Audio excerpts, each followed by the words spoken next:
Hey, so I haven't had a lot of chances to blog recently, and I feel really bad because I really was excited about this web series, 30 Sayings of the Wise. So I wanted to get back into it, but I'm like, I'm really tight on time. How can I do this? And I thought, you know what? I'm going to try vlogging and see if that helps.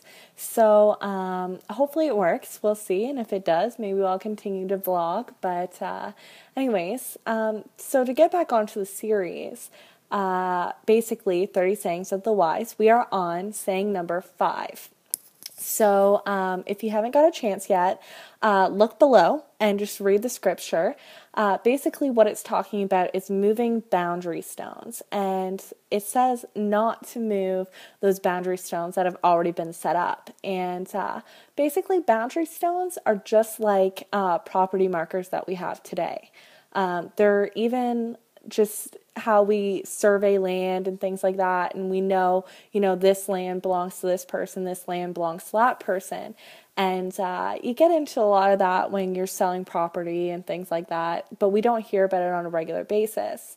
Whereas back when this was written, they used literally stones to say whose property starts where, and back in these days, they used to some people would slowly try to move the stones further and further into the other person's land without people even knowing. And then all of a sudden, the stone is way over into somebody else's land and they own more property. And it's sort of a way of being pretty deceitful and gaining for yourself rather than thinking about your neighbor and basically stealing from your neighbor. So it really does apply to today, but not just to land.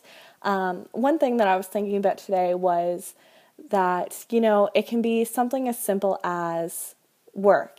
When you have a 15-minute break at work and basically say they give you 15 minutes, but you take an extra 5 on top of that. So you have a 20-minute break and you think it's not that much longer and, it's not that bad. I can do that, right? But then, if you're taking an extra 5 minutes onto your break and your break's only 15 minutes and you do that every day for 5 days, if you have 5 breaks, that's 25 minutes that you're getting paid for that you didn't actually work. And it just it's pretty deceitful, and you're basically stealing from your employer. So that's just an example of how that's used in today.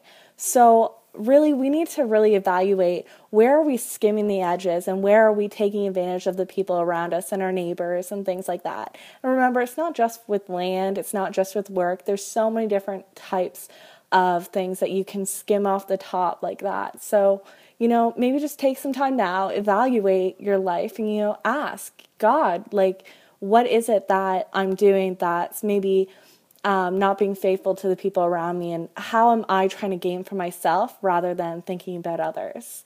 And I hope that this word helped encourage you, help you to understand the verse, and hopefully we can all just go a little bit deeper.